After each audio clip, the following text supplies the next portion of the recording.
Conversations that come to you as an afterthought. This is But Seriously, We Mean It. We're just two curious people with lots to say about anything and everything. No, but seriously, we mean it. So much time has passed. So many firsts. Yet the question lingers in my mind. I'll always wonder if Kav would love me more if I had carried her. Would she kiss me quicker or hug me longer? Would our bond be even tighter? I'll never know what it would have been like to carry this rock star inside me, to see my body change to accommodate her greatness as I felt her make a home within me. When they say having a child is like having your heart outside of your body, that's all I know. Kavya James was never in my body. I could not nourish her, and she could not find safety there. We met as strangers, the sound of my voice and my heartbeat foreign to her. It's a pain that has dimmed but remains present in my fears, that I was not and never will be enough. This is a short excerpt from the first chapter of You Got Anything Stronger by Gabrielle Union. Yeah. And we're going to be reviewing this book and exploring some of these themes today. So welcome. Hi. Welcome, guys. Hi. We're going to get up in our feels. Yeah. Let's jump right into it. Just from that short excerpt, it's deep. It's very deep. I just don't want to lie. Like, it is so deep, and you kind of feel the pain of a woman, not even just Gabrielle, but like a woman. That for me is, it's sad but heartwarming at the same time. The fact that, okay, I'm already getting into the thing, but Get into it. It's okay. Let's explore it. Let's explore it because even as she writes the book, I feel like she touches on so many issues. She does. And she's not, it doesn't feel like her guard is up. while she's writing it and while she's going through the emotions, she's healing with the people that are reading it. So it's almost like creating a safe space for, you're not alone. I'm also here and I'm still experiencing it, because even when you read it, it still sounds like these are some of the questions that, especially with the excerpt that we just read, these are some of the questions that she still asks herself. So it's deep, but I appreciate the honesty. The reason I can't tell you how many miscarriages I've had is that my life became one big long loss. One long loss. I numbed myself growing used to the fact that life was not a series of heartbreaks, but an unending feeling of failure and rejection. From the beginning, didn't you get a sense, Yoguti? Not that she didn't open up in the first book, but when she spoke about her life in that aspect, it wasn't, I feel like she jumped into it with this one to say, I want you guys to hear the things that I was too afraid to say the first time. Like what we just read now. Even with her voice, sometimes I read some of her thoughts with a shaky tone, and you can feel that vulnerability And the frustration. every now and then. My question is, when she talks about going through this with Dwayne, this one long loss, when you say we're going through this together with your partner, is it really together? I think to a certain degree, because I think if you're with someone and you're married or they're your boyfriend or whatever, there will be a level of pain that they feel, but it's happening to you. Like these, because I think it's about, like, she's had about 9 or 8 miscarriages.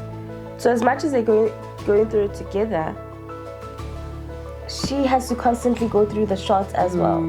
You know, so I feel like to a certain degree, the support is there and the pain is there from his end, but the person who has the worst end of the deal is her. I I understand that part, but she was so considerate.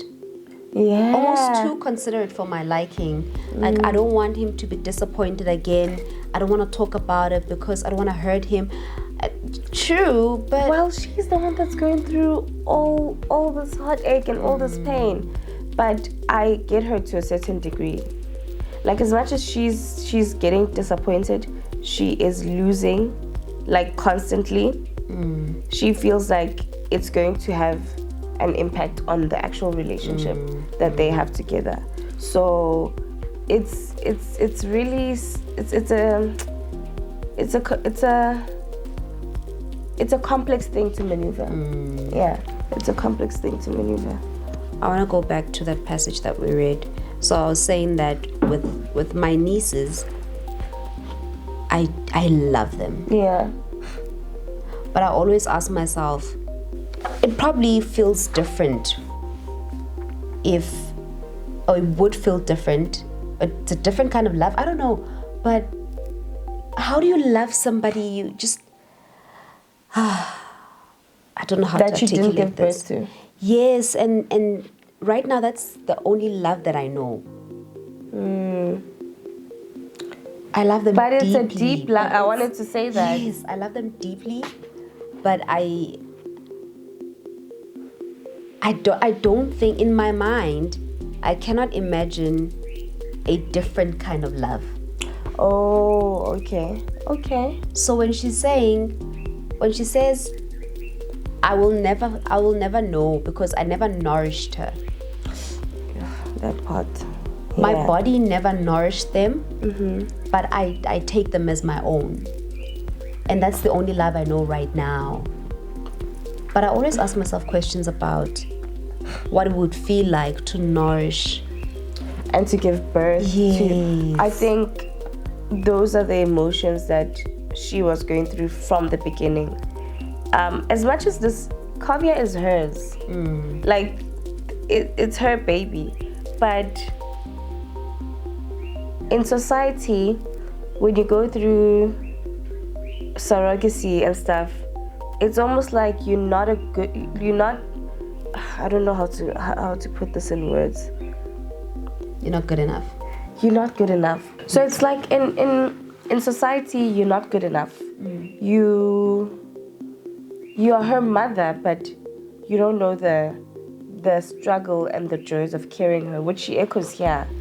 Because she says, when they say having a child is like having your heart outside your body, that's all I know. So that, to me, that sounds like she would have loved to know more. Like, I know she loves her. She loves her wholeheartedly. But I think she always has the question of, I wonder what it would have felt like if we actually went through it together. Yeah.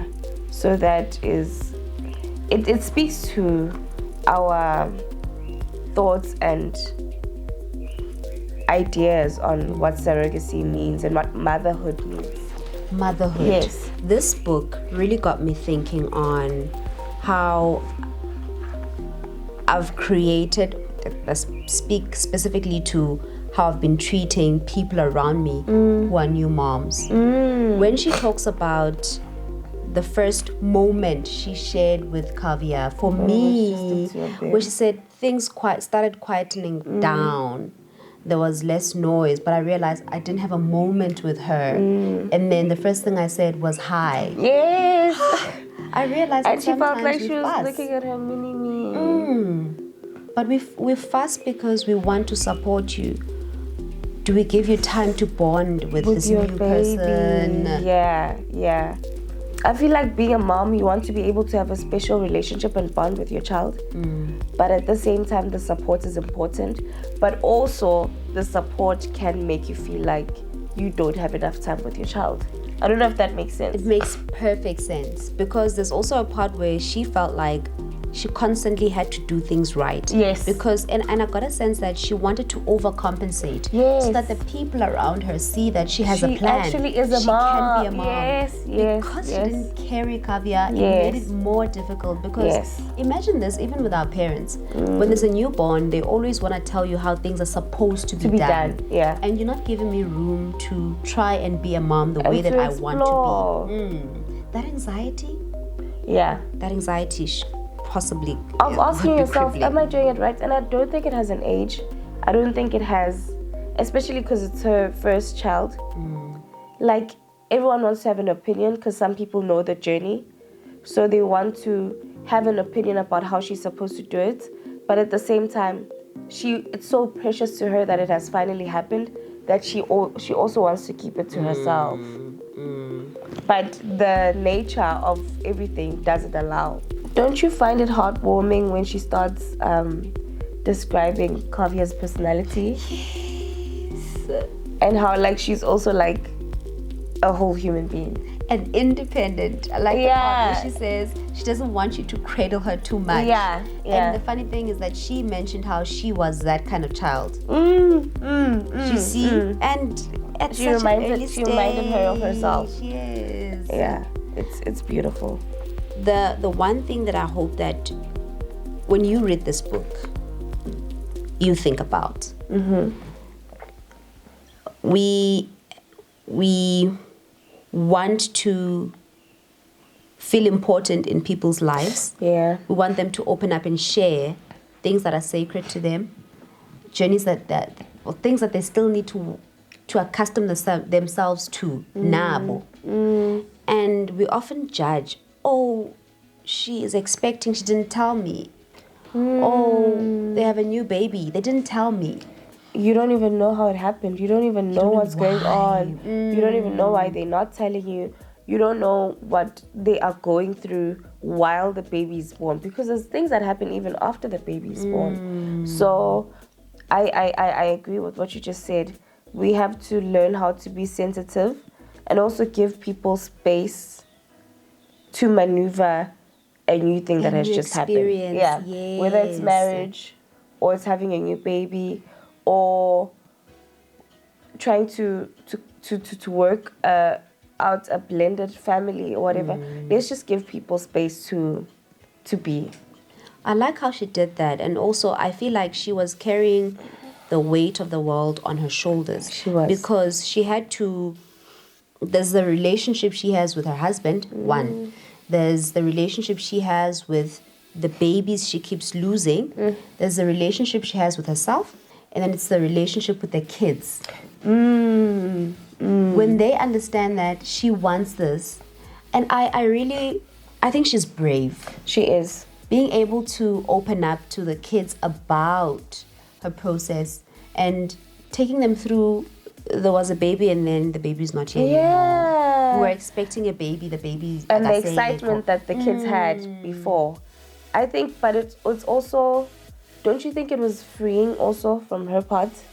It was difficult, but it was freeing. Must have been. Because it's like, okay, let's go through this together as a family.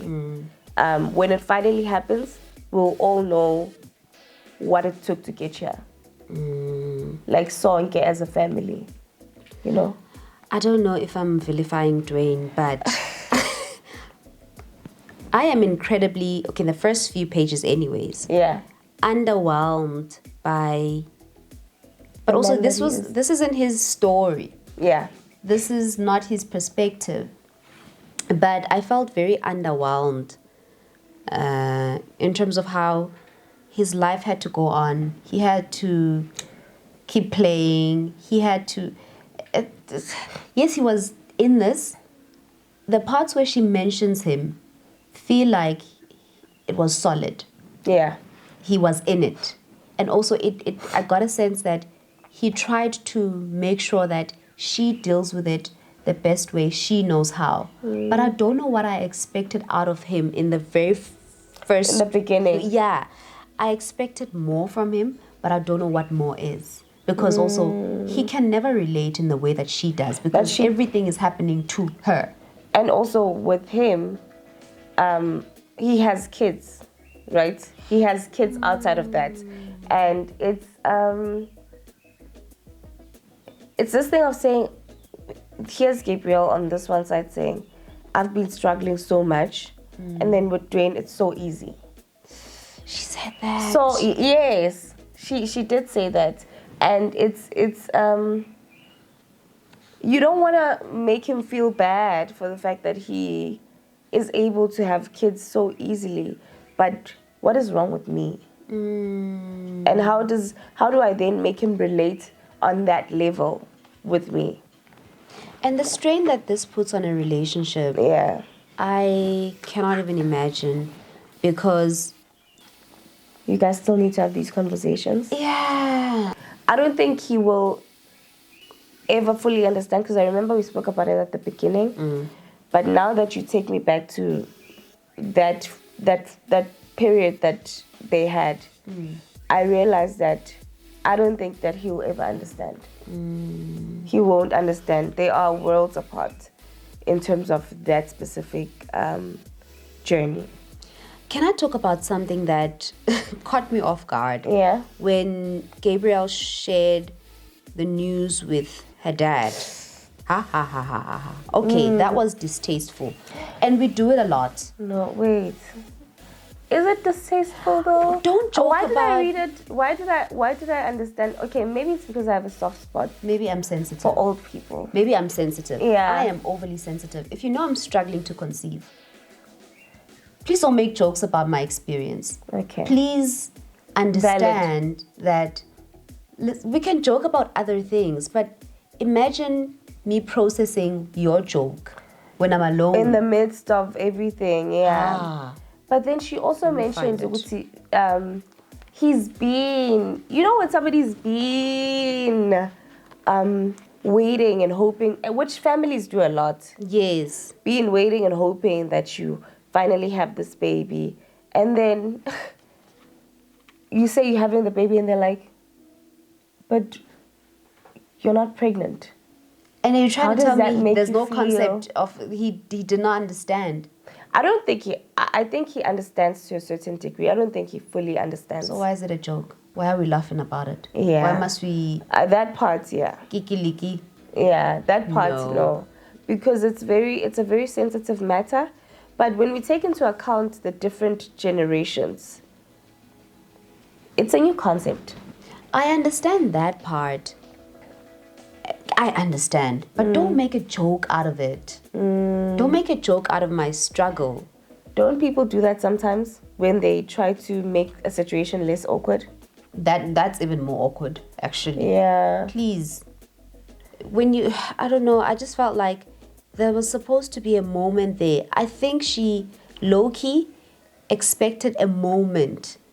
Because this person has been. This person Yes. has been. Because she does say that he has been wanting her Yes. to have kids. Yes. So she probably expected a reaction like, I'm so proud of you because I'm glad the journey is finally happening. Instead of... Also for me, when you voice out your confusion, maybe you must be a bit considerate. Yes, and try that's- to that educate is the yourself. word. Yeah. That is okay. With older people, I understand not educating yourself. Yeah. It's fine. I'll educate you, but please don't do that. Don't joke about it. Yeah, because It's it not is funny. patronizing also. It's not funny. Yeah, it's not. But I don't know. I don't want to say it's a soft spot, but I feel like, I don't know, man, there's just something about how older people process certain things. But please don't joke about it. That's my that- thing. You can process, but please don't joke Find a about better it. way Yes. of getting into it and speaking Yes. about it. Yes. Especially if you know I've been crying about this. There's been, for sure, at some point she was open about why she's not having kids. Yeah, or she why she was. doesn't have kids. In fact, one of the sons said, you deserve this. A child. But that's A what I'm child. saying, Ludwe. I think you are justifying what the dad. You justifying the dad's reaction. The son is in another generation. He understands how things are done now. He understands, because we've had these conversations so many times, he understands how difficult it has been. And he's like, oh my gosh, finally, you deserve this. The dad sees that she deserves it, but in an old, traditional, old school way, he's like, but why is it happening like this? That's fine. Yeah. Why are we laughing about it is my problem. Maybe I'm just oversensitive. I'm just oversensitive, but I just think that I would pause. distasteful. Please don't make a joke out of it. Because now I have to process what just happened. And I have to giggle because I'm trying to understand that it's a new concept. Yes. Yet again, I have to create a safe space for you to process my... Did you know? Yeah. Yeah, you're right. I was so disappointed there. I was like, okay, because when she started talking about sharing the news with her dad, she seemed excited. Yeah. And it felt like... It's like, she was I want to disappointed. finally tell him. Like, I know how long he's been waiting for this. I want to finally tell him. And then it's like the moment just isn't what you thought. Yeah. And you can't reverse it because this is the big reveal. This has been a long time coming. It's been so many years of loss that when this finally happens, you just wish that... I can imagine that she wished that everyone would feel the happiness that she feels inside. And then, especially coming from her dad. I mean, outside factors I understand. But the dad, it's like... Yeah, I think that's why it hit home. For me, I was just like, no, this is not how it should be. Yeah. But while we're also talking about parents, didn't you find it heartwarming how... And it affirms what most of us feel when we think about our moms. I dub it as a strange relationship. Yeah. But I don't think it's a strained relationship. Ah, And I how like. She just called her up. Yeah. Yeah. Yeah. I like how you're saying it's strange, but it's not strained. I'm going to read something from page 31, which kind of reflects the relationship that she has with her mom. So she says, my mom held her, and we were all so emotional in this perfect moment. She returned carved to my arms, and as I sat up to hold her, as my mom slipped into the bathroom, I had wondered what it would feel like this bonding time. Would it kick in then? My main thought was, what is happening? They're not going to let me leave here with this whole ass baby, are they? My mom came out and I noticed she had a hand to the wall. And she fell. Simply collapsed. And if Dee had not been standing there, right there to catch her, she would have hit the ground hard. Sure. I don't know. I think it just explains no matter how old your child gets, they will always be your child, and you'll feel the feelings that they're also going through. Because she was probably nervous about the process. Yes. And after the baby was successfully delivered, she felt it. Yeah. Carrying those emotions. My mom would always say this, I wish I could go through it for you, but I can't do that for you. Yeah. Like, I wish there were certain things that I can shield you from. But that was so deep also. Because you're not, as much as you feel like you're alone, when you have your parent going through a certain situation with you, or them to finally feel like, I feel like my child is finally relieved regarding this whole situation. So I think that's beautiful. This book makes me want to read Dwayne's book because I need to hear his Does side Dwayne of... have a book? Yeah, he has one. Really? Or isn't it? Yeah, he has one. I'm gonna go or grab he's that releasing book. one or something. I also want to hear I think it's a biography. from I'm not him. Oh, that's interesting. I would like to hear from Dwayne as well. As much as I do get mad at him sometimes, I'd like to hear what he has to say. Yeah, definitely. And then there is...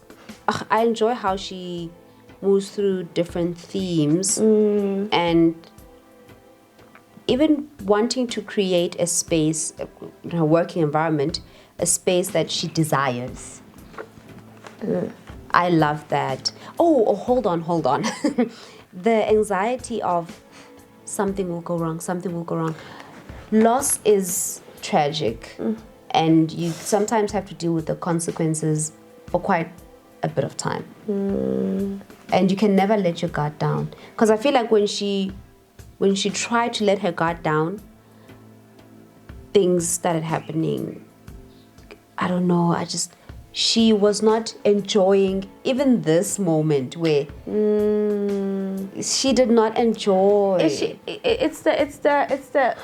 Even the part where she says, let me go back to this part, where she says, what is happening? They're not going to let me leave here with this whole ass baby. It shows anxiety, and she can't believe that it's actually finally happening. And because she can't believe it, how does she deal with it? Don't you think that everybody goes through that? I do. Every new mom is probably like, oh, I'm a mom. Yeah.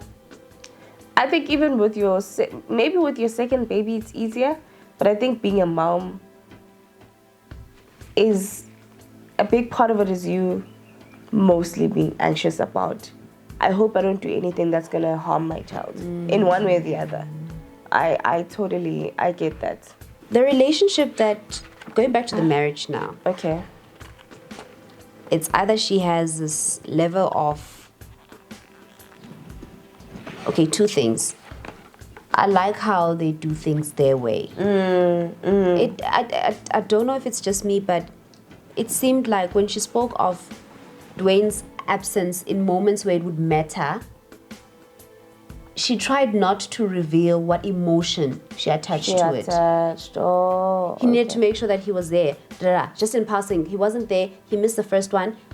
So I was like, wait, what's happening here? When she relates to the third or first ultrasound. Yeah. I don't know. She went to, but I was like, Do you feel why like are you disconnecting when it? I think she didn't want to say anything about him not being there, but also there were times where I felt like she was understanding of why he had to be away. He had to be away. I could be. I don't want to say I interpreting it understand for wrong. her. Like, when you've been in a marriage with somebody for that long and you guys understand your schedule, doesn't it become better to understand that they might not be there for some of the big moments?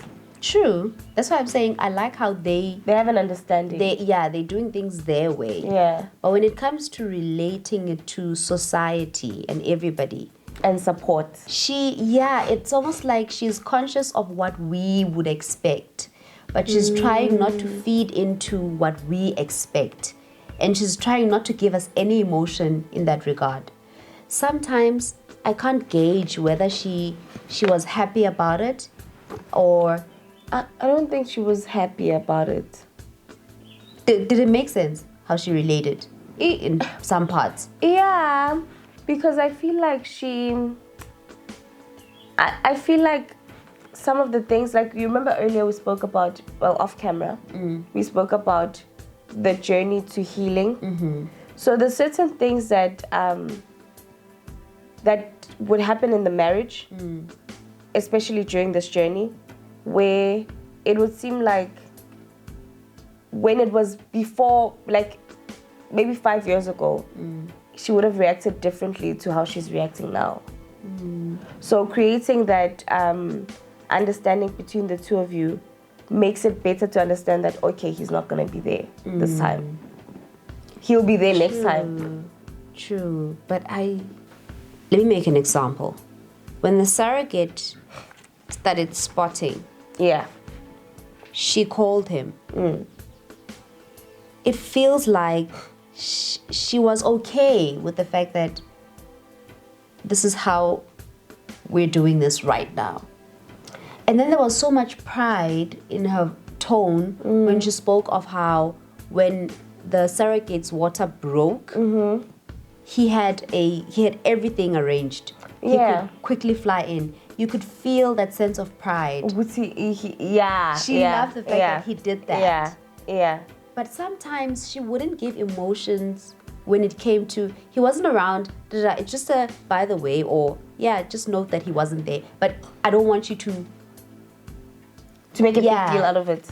It seemed like she didn't want to, I don't know if I'm articulating this well. I sometimes, maybe it was my curiosity, wanting to impose also, asking myself questions of, Why was ngekho? he doing enough? Yes. Yeah. And then she's like, "Ubengekho, but so sharp." And look at the he wasn't there for some moments, but he was there for some. He was, yeah. So he wasn't there when it mattered always, but he was there for big moments. So I don't know if maybe we can say that he wasn't, we can villainize him for the absence. I don't think he was absent though. Like the absence in physical okay, absence, okay. yeah. The physical absence because the nature of his job and everything else. She understands in terms of the relationship that they had from what I think. I don't know if I'm remembering this correctly. There's a part where when they were considering options and she wanted to try again after a miscarriage, and he said something that really touched my heart. I just don't remember what it is. Okay. But to the effect of, we've tried this, and I don't many like what it's times. doing to you. And sometimes that thing is so, I would imagine it's validating, it's affirming, and it's, because at that point, after so many tries, you probably start questioning whether this person still appreciates you, or they wonder if they're ever gonna get. And when he says, I don't like what it's doing to you, it speaks to the fact that I can never understand because I have children.